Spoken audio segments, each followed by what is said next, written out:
So for my project, I want to analyze how much data scientists were making around the world. So I did that in a couple of ways. I took their take-home paycheck and subtracted their marginal tax wedge, as well as how much they were paying for rent. So the tax wedge I got from an annual single worker without children and corresponding labor costs, and that was taken from these two data sources that I have below, which I scraped. And then the rent costs I took from these two websites that show the cost of 90 square foot apartments in the major cities around each country.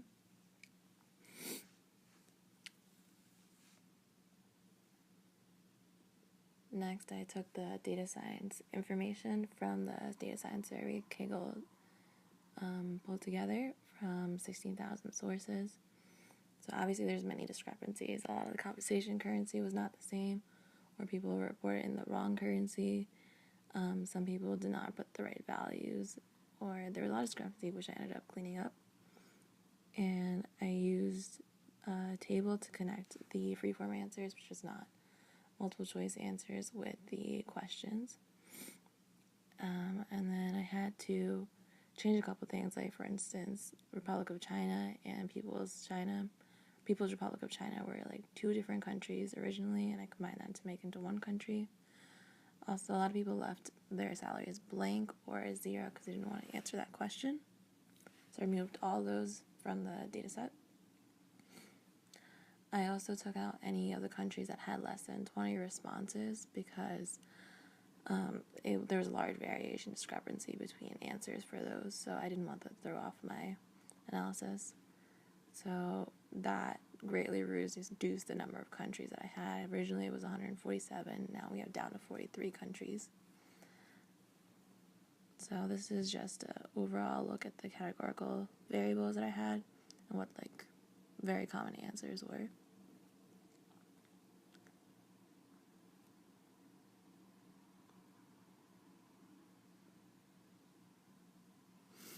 And then a lot of the categorical answers I could just make into simple values because they were common against a lot of the rows. So for instance, the education, if they didn't have any education past high school, I gave 1, and then so forth. As their education increased, the numbers increased. They had no answer or 0. I left it at 0, and I took the average for the employee size for the company. I also decided to take out current employer and past job title select because there was between 67 different current employers as well as over 1,000 different kinds of job titles. So that greatly reduced the data set. And then I split my data set into train and test, 40% being train and 60% being test. Then I used a binary decision tree and a confusion matrix to essentially particularly show compensation versus country.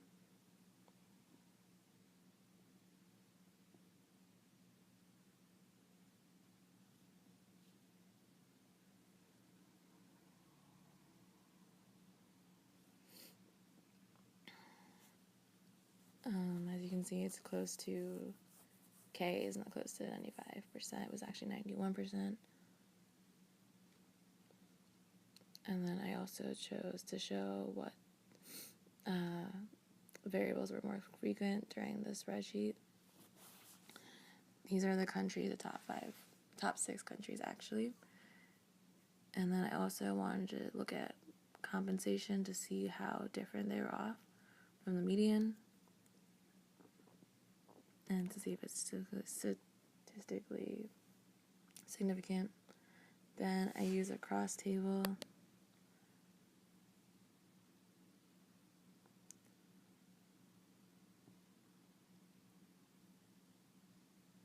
against country and compensation.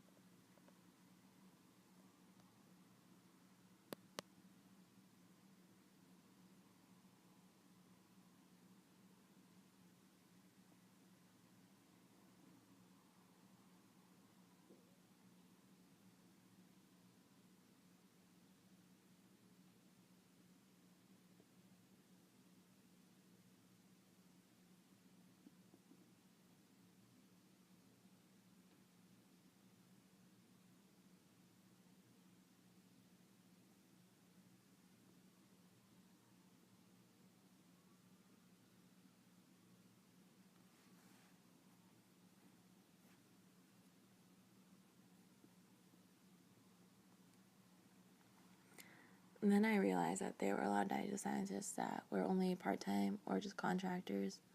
So I removed those to only have full-time, and I filtered the data frame based on that requirement. I also wanted to make sure that all the yearly compensation was also yearly, not monthly, and had the correct number of zeros in it. So that was some data cleaning that I had to do.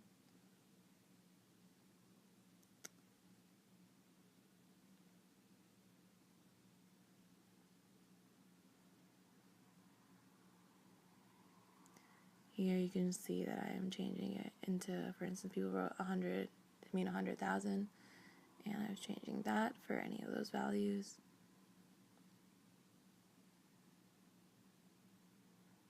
And also previously not mentioned, I converted everything into US dollar salaries, so it can be easily comparable.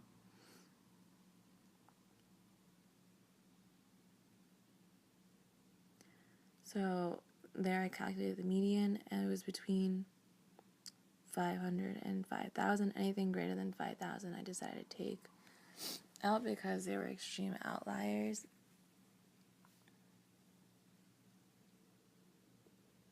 And as you can see, the values for like United States, they had values that were past 3 standard deviations, so I need to take out those values. And I did that logarithmically.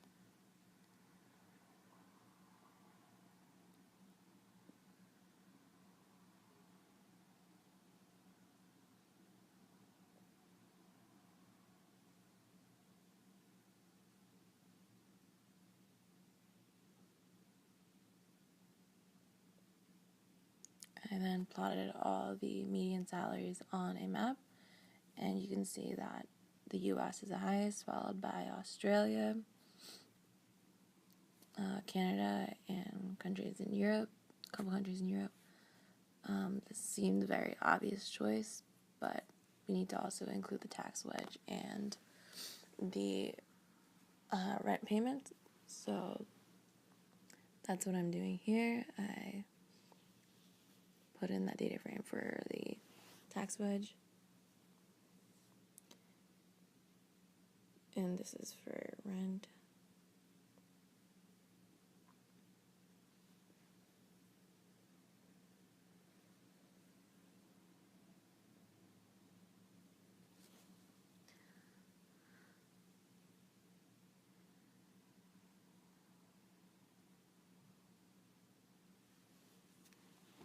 You can see that certain values are in euros or in USD, which will then be converted to USD.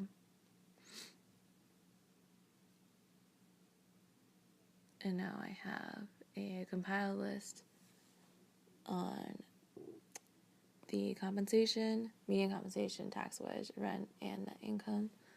So all these values, so median compensation minus tax wedge and rent is equal to their net income for the year. So now you can see that the rankings actually changed. Quickly look at the table, you can see that US is number 8, and New Zealand has actually become number 1.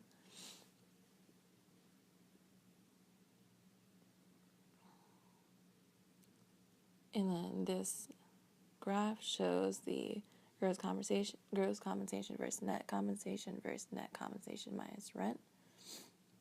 And as you can see, that there are certain countries that are actually not even able to pay their rent.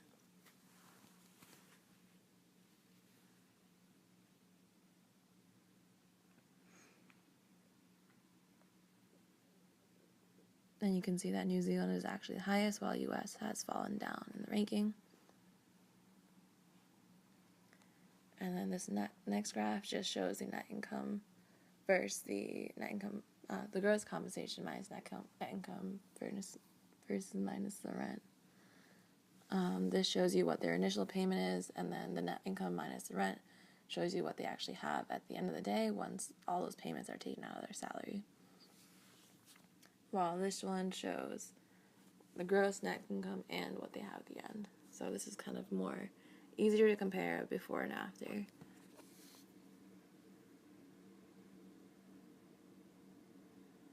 And then I made one final graph to show the map again to see where it's highest color coordinated wise. And looking at the key, you can tell that now Australia, and especially New Zealand over there in blue, is the highest, and Chile is also pretty high, which we didn't even notice before,